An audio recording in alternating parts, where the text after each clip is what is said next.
Arif teaching পয়েন্টের পক্ষ থেকে সকলকে স্বাগত।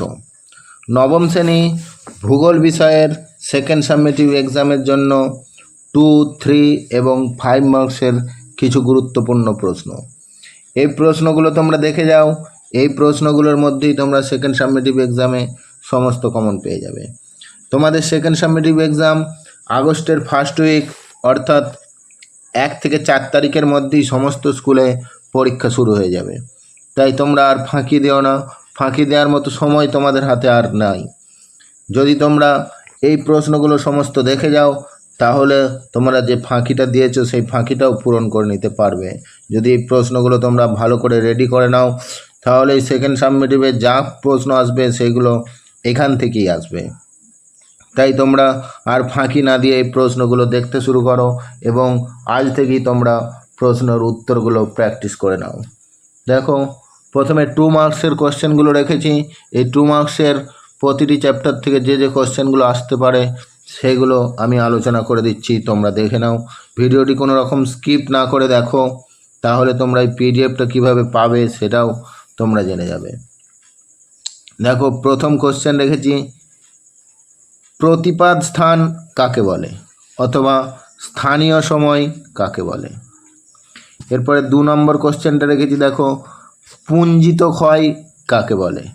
এর সঙ্গে তোমরা পর্যায়ন কাকে বলে এটিও করে নেবে। তার সঙ্গে 3 নম্বরে আছে, দেখো, নিরক্ষরেখাকে মহাবৃত্ত বলা হয় কেন, ভেরি ভেরি ইম্পর্টেন্ট। তারপর 4 নম্বরে দেখো, ক্ষয়ভবন কাকে বলে। 5 নম্বরে বরেন্দ্রভূমি কাকে বলে অথবা তাল কি। 6 নম্বরে দেখো, নগ্নিভবন কি বা কাকে বলে। এরপর 7 নম্বর কোশ্চেনটি দেখো, ডেকান ট্রাপ কি। তারপরে 8 নম্বরে দেখো, ম্যানগ্রোভ উদ্ভিদের 2টি বৈশিষ্ট্য লেখো। তারপরে 9 নম্বরে দেখো, লোয়েস সমভূমি বলতে কি বোঝায় অথবা গ্রাবেন কি, ভেরি ভেরি ইম্পর্টেন্ট। তারপর দেখো, আশ্বিনের ঝড় কাকে বলে। এর সঙ্গে তোমরা পশ্চিমী ঝঞ্ঝা কাকে বলে এটিও করে নিও। তারপরে আছে কাল বৈশাখী কি, খুব গুরুত্বপূর্ণ কোশ্চেন। এরপরে 9 নম্বরে যে এরপরে দেখো 10 নম্বরে হলো 11 নম্বর কোশ্চেনটি হবে। 11 নম্বর কোশ্চেনে বেনি অফ জোন কাকে বলা হয়, এটিও খুব গুরুত্বপূর্ণ। তারপরে 12 নম্বরে দেখো, ল্যাটেরাইট মৃত্তিকার 2টি বৈশিষ্ট্য লেখো। তারপর 13 নম্বরে দেখো, পটজল মৃত্তিকার 2টি বৈশিষ্ট্য লেখো। তারপর 14 নম্বরে দেখো, অঙ্গার যোজন বা কার্বনেশন কি। এরপর 15 নম্বরে দেখো, রেগোলিথ কি। তারপর 16 নম্বরে দেখো, তুহিন খণ্ডীকরণ কাকে বলে। এই প্রশ্নগুলি খুবই গুরুত্বপূর্ণ, তোমরা গুরুত্ব সহকারে এই প্রশ্নগুলির উত্তর রেডি করে নাও।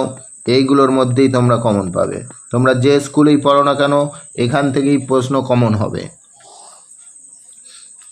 দেখো, এরপর 16 নম্বর কোশ্চেনটি আছে, তুহিন খণ্ডীকরণ কাকে বলে। তারপর 17 নম্বরে দেখো, স্বল্পমোচন কাকে বলে, খুব গুরুত্বপূর্ণ।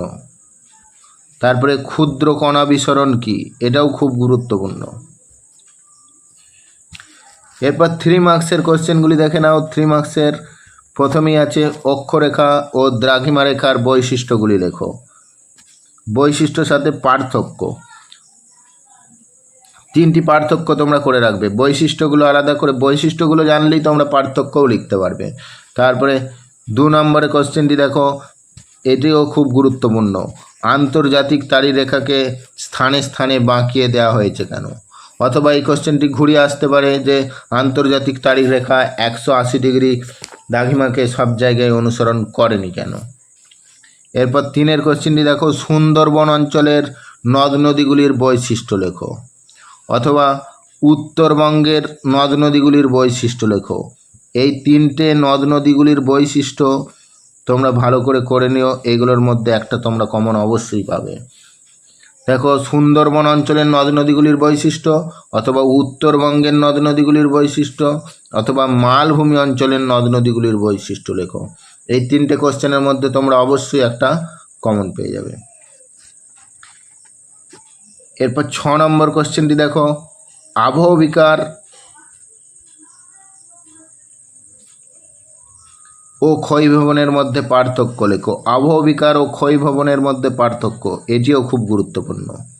তারপরে 7 নম্বরে দেখো, মহীভাবক ও গিরিজনী আলোড়নের মধ্যে পার্থক্য লেখো, এটিও ভেরি ভেরি ইম্পর্টেন্ট। এক কথায় আমি যে কোশ্চেনগুলো দিয়েছি সেগুলো সবই গুরুত্বপূর্ণ। তোমরা এই কোশ্চেনগুলো একটিও কিন্তু মিস করবে না, সবকটি দেখে যাবে, তাহলে কিন্তু তোমরা পুরোপুরি কমন পেয়ে যাবে। আর এই ভিডিওটি যদি ভালো লাগে তোমরা অবশ্যই লাইক, কমেন্ট এবং শেয়ার করবে। আর চ্যানেলে নতুন হলে চ্যানেলটিকে অবশ্যই সাবস্ক্রাইব করে রাখবে, তাহলে তোমরা এই ধরনের সাজেশন সবার প্রথমেই পেয়ে যেতে পারবে।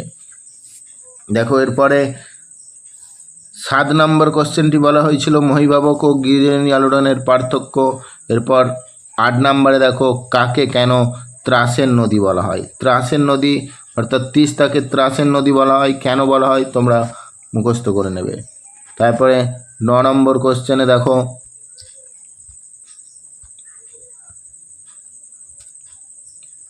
অবচ্ছিন্ন মালভূমি ও পর্বতবেষ্টিত মালভূমির মধ্যে পার্থক্য লেখো। তারপর 10 নম্বরে দেখো, কাকে কেন ভূমধ্যসাগরের আলোকস্তম্ভ বলা হয়।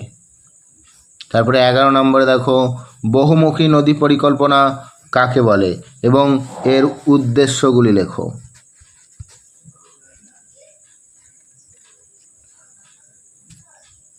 এরপর 12 নম্বর কোশ্চেনটি দেখো, শ্বাসমূল ও ঠেসমূল কাকে বলে। তারপর 13 নম্বর কোশ্চেন দেখো, খুব ইম্পর্টেন্ট, যান্ত্রিক আবহবিকার ও রাসায়নিক আবহবিকারের মধ্যে পার্থক্য লেখো। এরপর 5 মার্কসের মাত্র 6টি কোশ্চেন রেখেছি, এই কোশ্চেনগুলো তোমরা দেখে যাও। এই কোশ্চেনগুলোর মধ্যে আমি 3টি বলে দেবো, এই 3টির মধ্যে একটা অবশ্যই তোমরা কমন পাবে। দেখো 5 মার্কসের জন্য তোমাদের 3টে প্রশ্ন আসবে, একটি উত্তর করতে হবে, তার মধ্যে একটি অঙ্ক আসবে যেটা দ্রাঘিমা নির্ণয় অথবা সময় নির্ণয়। এই সময় নির্ণয় ও দ্রাঘিমা নির্ণয়ের অঙ্ক যারা ভূগোলের করতে পারো তাদের জন্য কোনো প্রশ্ন না করলেও তোমরা ওই অঙ্ক থেকেই কমন পেয়ে যাবে। আর যারা ভূগোলের অঙ্ক করতে পারো না তাদের জন্য 3টি প্রশ্ন বলে দেবো, ওই 3টি প্রশ্নের মধ্যেই তোমরা 5 মার্কসের কমন পেয়ে যাবে। তোমরা ভিডিওটি দেখতে থাকো, তাহলেই বুঝতে পারবে। দেখো 1 নম্বরে যে কোশ্চেনটি রেখেছি, পশ্চিমবঙ্গের জলবায়ুর ওপর মৌসুমি বায়ুর প্রভাব লেখো। তারপর 2 নম্বরে দেখো, পাঁচ সংস্থান তত্ত্বের আলোকে ভঙ্গিল পর্বতের উৎপত্তি ও গঠন ব্যাখ্যা করো। দেখো এই ভিডিওটির সম্পূর্ণ ফ্রিতে পিডিএফ পেতে হলে তোমাদেরকে ডেসক্রিপশন বক্সে যেতে হবে। ডেসক্রিপশন বক্সে গিয়ে দেখবে আমার টেলিগ্রাম চ্যানেলের লিঙ্ক থাকবে, ওই টেলিগ্রাম চ্যানেলে জয়েন হয়ে যাও। টেলিগ্রাম চ্যানেলের মধ্যে আমার সমস্ত পিডিএফ দেওয়া আছে।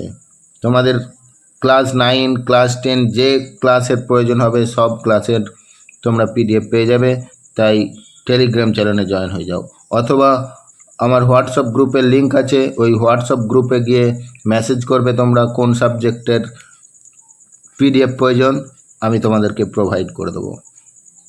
দেখো এরপরে 3 নম্বরে যে কোশ্চেনটি রেখেছি, পশ্চিমবঙ্গের জলবায়ুর নিয়ন্ত্রকগুলি ব্যাখ্যা করো। তারপরে 4 নম্বরে কোশ্চেনটি দেখো, যান্ত্রিক আবহবিকারের পদ্ধতিগুলি লেখো। তারপরে 5 নম্বর যে কোশ্চেনটি রেখেছি দেখো, চিত্রসহ স্তূপ পর্বতের উৎপত্তি ব্যাখ্যা করো। তারপর 6 নম্বর কোশ্চেন দেখো, মৃত্তিকা সংরক্ষণ কাকে বলে এবং মৃত্তিকা সংরক্ষণের উপায়গুলি লেখো। এই 6টি কোশ্চেন তোমাদের জন্য রেখেছি। এই 6টি কোশ্চেনের মধ্যে আমি তোমাদেরকে বলেছিলাম 5 নম্বরের 6টি কোশ্চেনের মধ্য থেকে তোমাদেরকে 3টি কোশ্চেন বলবো, তার মধ্যে অবশ্যই তোমরা একটা কমন পাবে। দেখো তার মধ্যে এই 1 নম্বর যে কোশ্চেনটি রেখেছি এই কোশ্চেনটি তোমরা অবশ্যই কমন পেতে পারবে। 2 নম্বরটি আরও বেশি ইম্পর্ট্যান্ট, যেটা হচ্ছে পাত সংস্থান তত্ত্বের আলোকে ভঙ্গিল পর্বতের উৎপত্তি ও গঠন ব্যাখ্যা করো। এটা ভেরি ভেরি ইম্পর্ট্যান্ট। তারপরে পশ্চিমবঙ্গের জলবায়ুর নিয়ন্ত্রকগুলো, এই 3টি কোশ্চেন তোমরা ভালো করে দেখে যাও। এই 3টে কোশ্চেনের মধ্যেই তোমরা কমন পেয়ে যাবে। আর যারা ভূগোলের অঙ্ক করতে পারো তাদের জন্য তো কোনো সমস্যাই নাই। তোমরা দ্রাঘিমা নির্ণয় আর সময় নির্ণয়ের অঙ্কগুলো ভালো করে প্র্যাকটিস করে যেও, একটু ভালো করে শিখে নেও, তাহলে কিন্তু তোমাদের কোনো কোশ্চেনই করতে হবে না। ওই অঙ্কটা করতে পারলেই তোমাদের 3টে পড়বে, একটি অঙ্ক থাকবে, সেই অঙ্কটা তোমরা করতে পারলে কোনো চাপ নাই। দেখো এই কটি মাত্র কোশ্চেন রেখেছি, তোমরা ভালো করে দেখে যাও, তাহলে তোমাদের সেকেন্ড সাবমিটিভ পরীক্ষা অবশ্যই ভালো হবে। Thank you for watching.